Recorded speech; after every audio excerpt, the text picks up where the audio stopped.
Greetings, you have turned into another episode of Art to Learning Kids, and I'm your host, Mr. Fish. Today's title for our show is called Lights, Camera, Action, kind of like the movies, huh?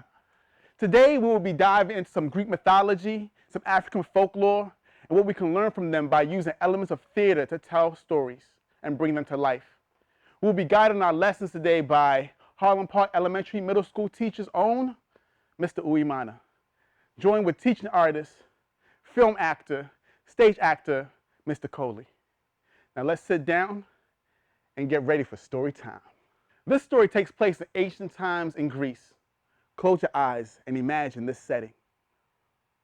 What do the homes look like? Where are the trees? Are there mountains? Imagine the sky. Now open your eyes. Did your setting look like this? How was it different? Keep this setting in mind as you listen to the story of Demeter and Persephone. Let the story begin. Hello, wonderful young people. It's me, Mr. Koli, with a story just for you. Not just any story, but a unique and special one for you. They're called legends, folk tales, and myths, you see.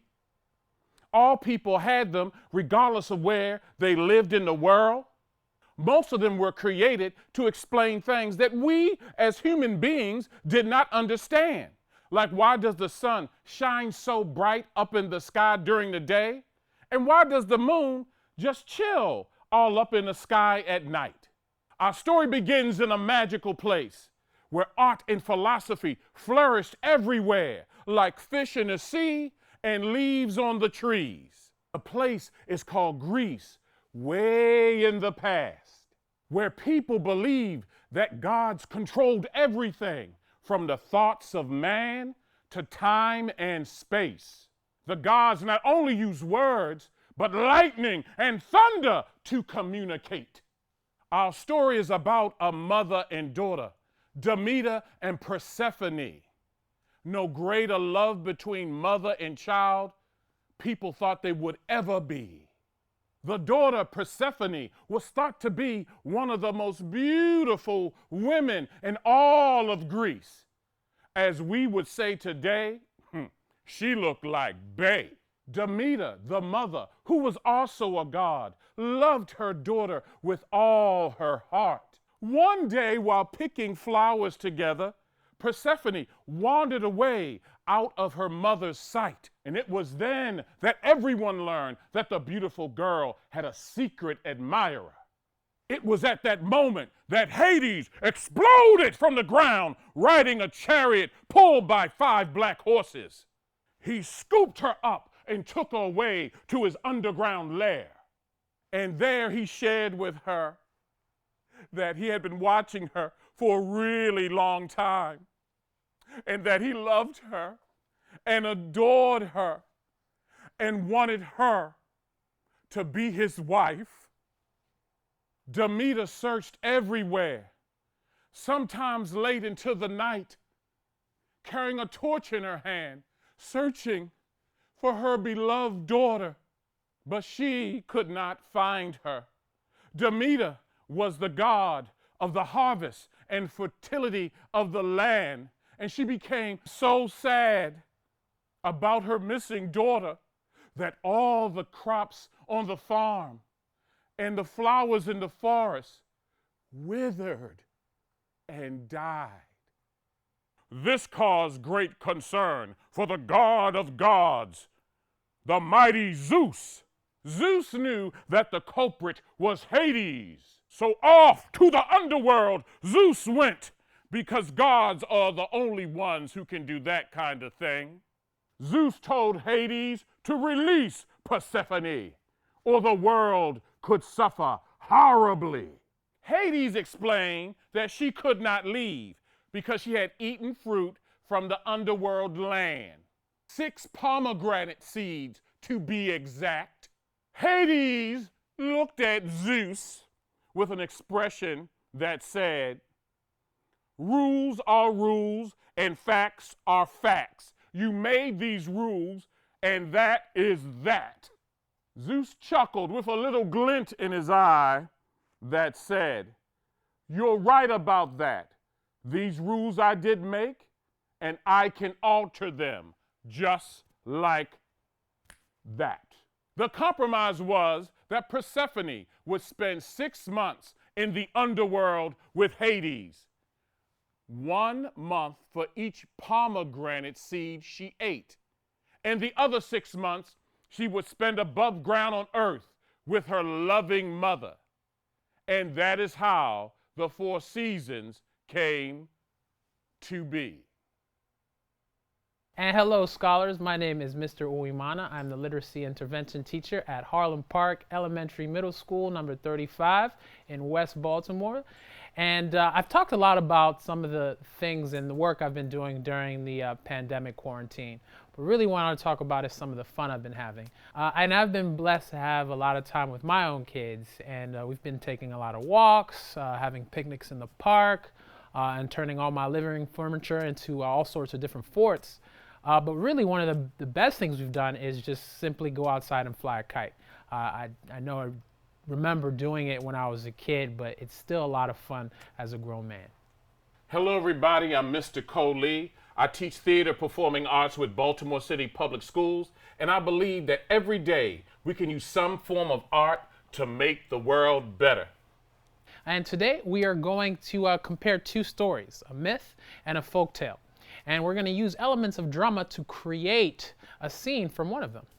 We can start with the Greek myth I shared at the beginning of the episode. Sure, let's use the 5 W's to summarize and better understand our myth. Then, once we're done, we can fill out our graphic organizer to compare one to the next. All right, Mr. Koli, what is the name of our myth and what are the 5 W's? Demeter and Persephone.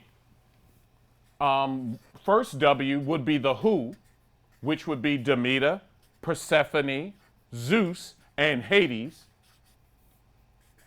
The what is the crops that grow when Demeter is with her daughter Persephone, and the other part of that is they die when Persephone is with her husband Hades in the underworld. The where, ancient Greece. The when, ancient times. The why, Zeus was able to make a compromise with Hades that Persephone would spend 6 months with him in the underworld as his wife and 6 months above ground with her mother, Demeter. Great. Now that we have our 5 W's, let's fill out the rest of our graphic organizer. We have the name. How can we figure out the theme of the myth? These are the questions that I like to ask to find out. What is the lesson that is taught through the story? And what is explained by the story? Well, the story explains how the seasons came to be and that a compromise can be used to help solve a conflict.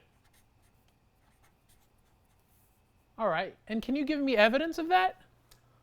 Demeter was the god of the crops, and when she was happy, the crops grew. Hades kidnapped her daughter, Persephone, and was going to keep her. Zeus was able to strike a compromise that Persephone would stay with Hades in the underworld for 6 months, and then Persephone would spend 6 months with her mother above ground on earth. And what does this help us understand? What is explained through the story? The seasons, spring, summers, the crops grow when Demeter is happy with her daughter. And fall and winter, when the crops die, is when she is with Hades and Demeter is sad. It also teaches us that compromise can help solve problems. Awesome. All right. Now, let me ask you something. There are 2 types of myth, a creation myth and a morality myth. Which one of this is this? Easier. I think I got it. Okay. A creation myth. Yes, because it describes how the seasons were created. Now we will listen to a West African folktale that explains something else in nature. This story takes place in a small village in West Africa. Close your eyes and imagine the setting. What do the homes look like? Where are the trees? Are there mountains? Imagine the sky. Now open your eyes. Did your settings look like this? How was it different? Keep that setting in mind as you listen to the story. Now open your eyes for one of Anansi's adventures. When Anansi's first son was born, he and his wife were ready to name their child. But when they were about to do that, the baby spoke up and said, "I bring my own name, and it is Sea Trouble." Their second child announced their name in the same way. "I am Road Builder." Each of their sons announced their names in the same way. I am River Drinker. And I am Game Skinner. And I am Stone Thrower. And I am Cushion. Cushion. One day, Anansi was leaving for a long journey. But as time passed, Anansi did not return home. His family became very worried. His son, Sea Trouble, looked and saw that his father was inside of a big fish. He told his brothers, and right away, his brother, Road Builder, boom, boom, boom, boom, boom, boom, boom, built a path, a road right to the river to save their father. When they got to the river, it was their thirsty brother's turn. River Drinker, with one great big gulp,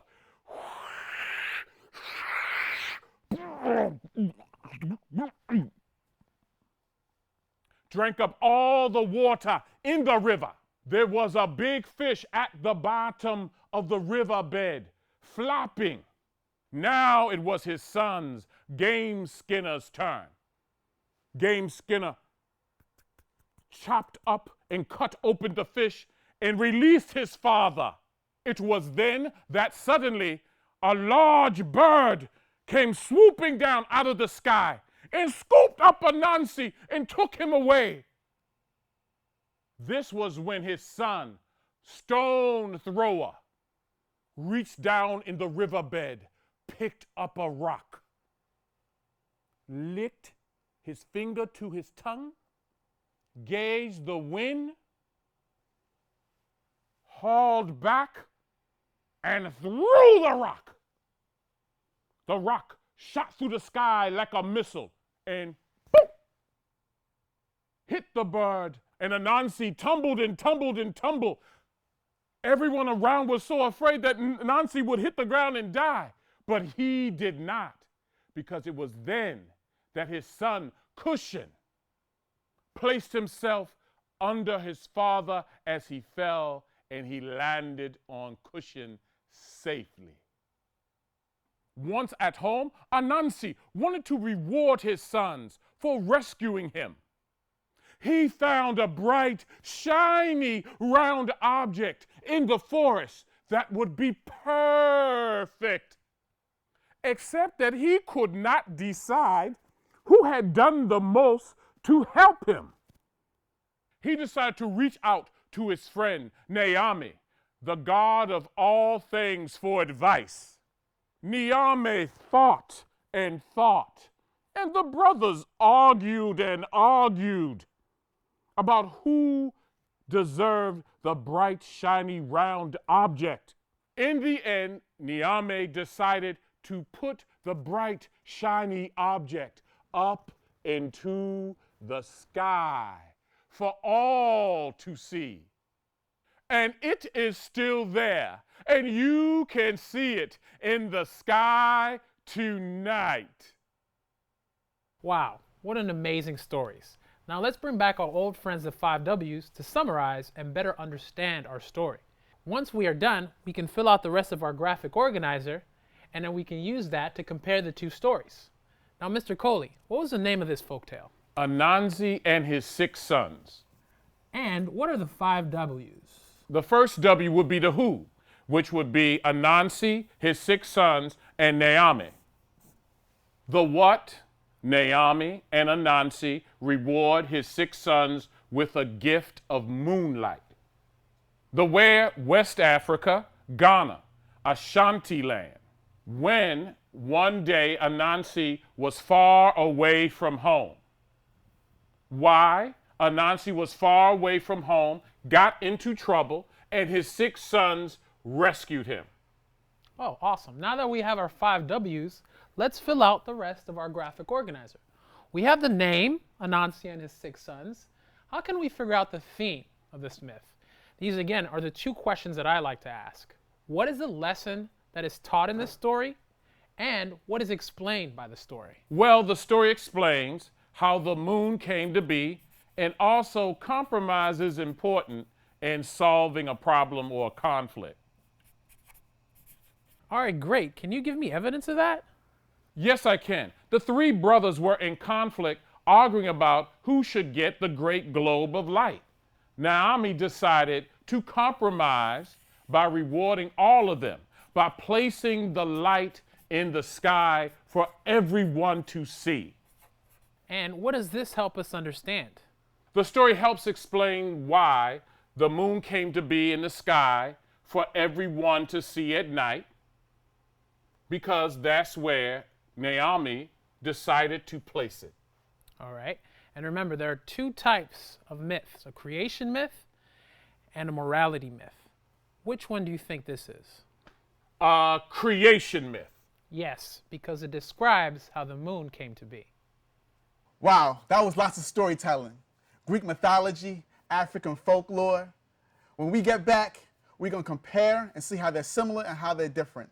So relax, we'll be right back.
last step in our process is to compare the two stories, how they're similar and how they're different, and why that even matters.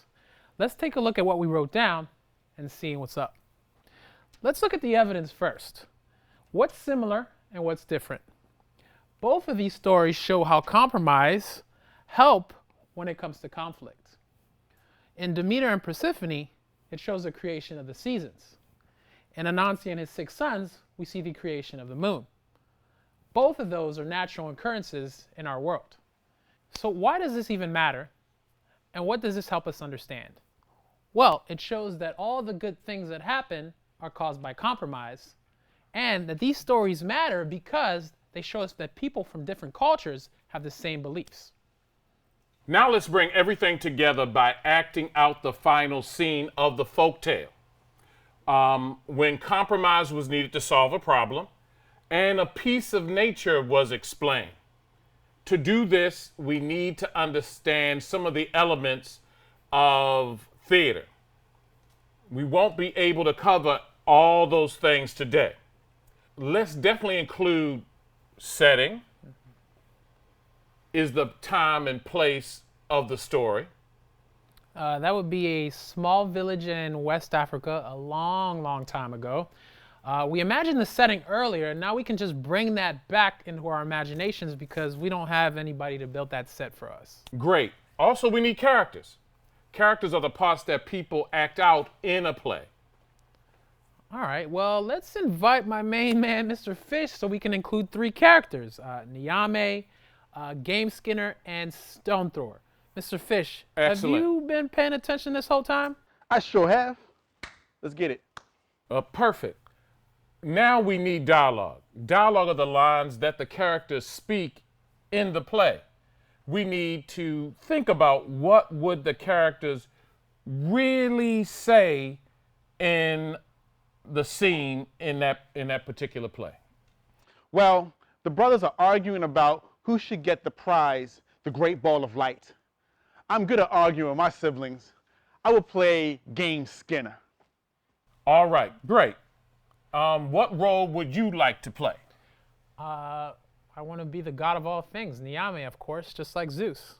Okay, then I will be Stone Thrower. Let's write our dialogue. All right, here we go. Ready? Let's do it.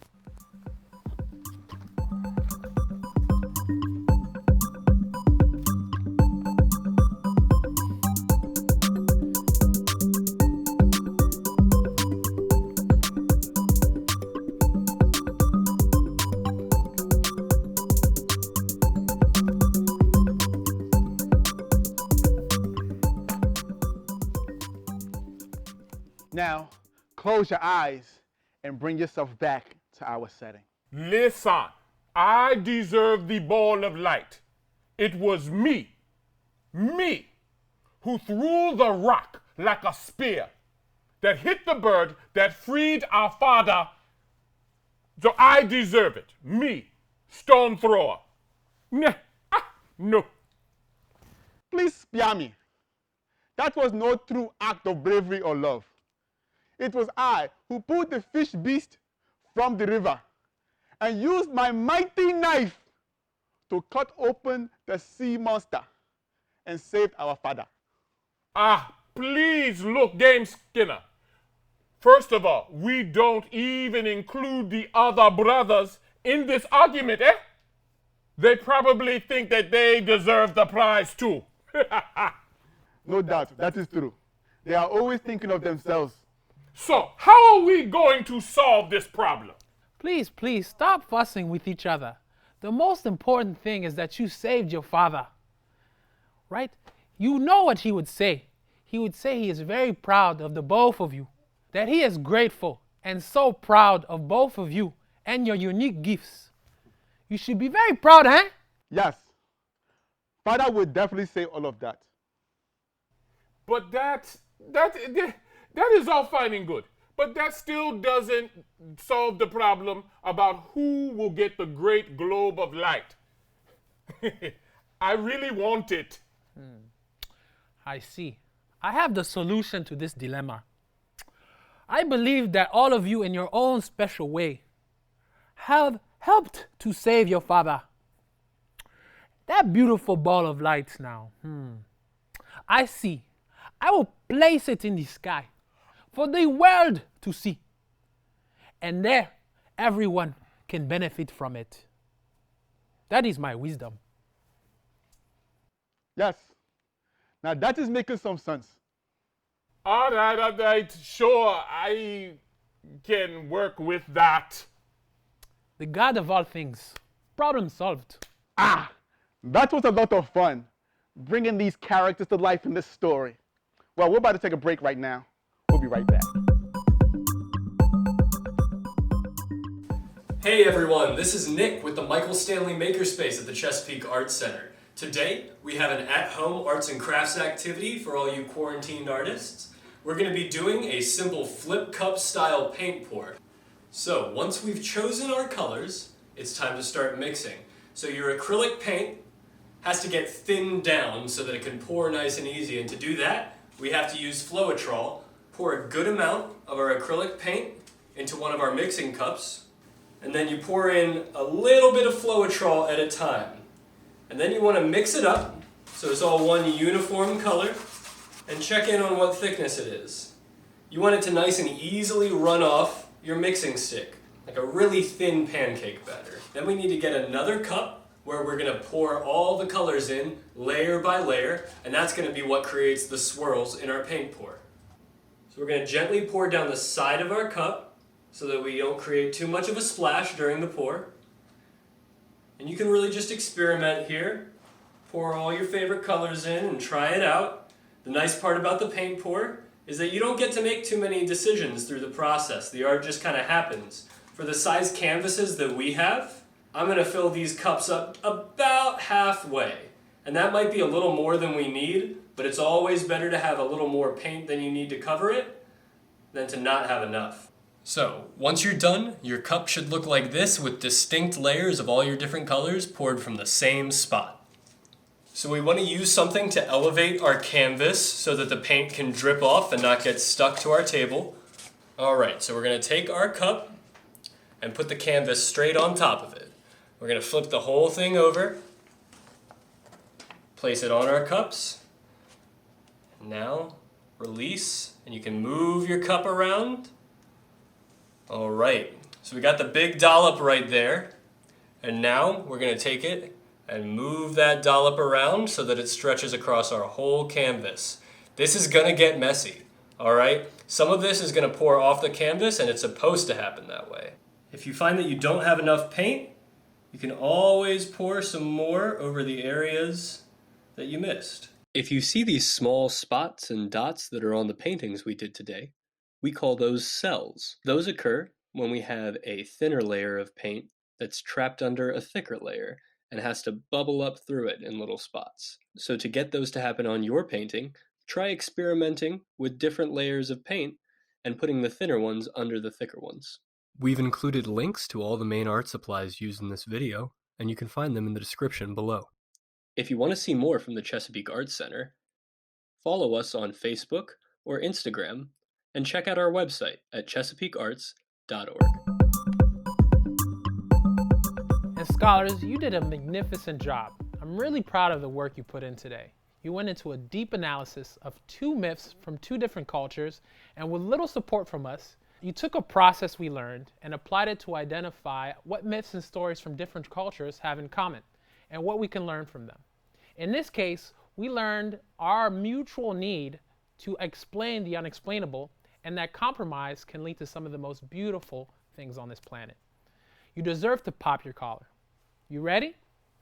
Take that right hand, raise it up, and pop it. Nice.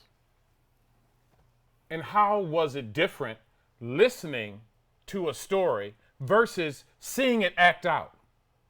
I believe it was gave a stronger message and feeling.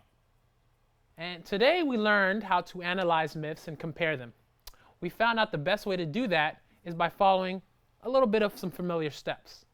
Obviously, the first read, second read, annotation, identifying the 5 W's, identifying theme, and by asking two questions.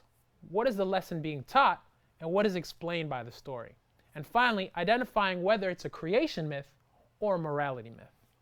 And we learned some of the elements of drama in order to act out the scene of the folktale. Your challenge next is to act out another scene from our Greek myth or our West African folktale. Consider making a backdrop to show the setting of your scene, of your play. Invite your friends and siblings to act it out with you, and make sure you write rich and powerful dialogue to engage your audience. And record your scenes, then post it using hashtag YAMDKids. Well, that's it for today's show, where we learned about Greek mythology, African folklore, and brought these stories to life using elements of theater. Well, looking forward to seeing you guys next time when we learn something new, develop a new art skill, and have some fun. Don't forget to visit us at www.yamd.org/kids to see more lessons, students' work, and a whole lot of other things. My name is Mr. Fish, and this is Arts and Learning Kids. Before I go, I want you guys to know that you are important, you are valued, and your words and ideas, they do matter. Thank you.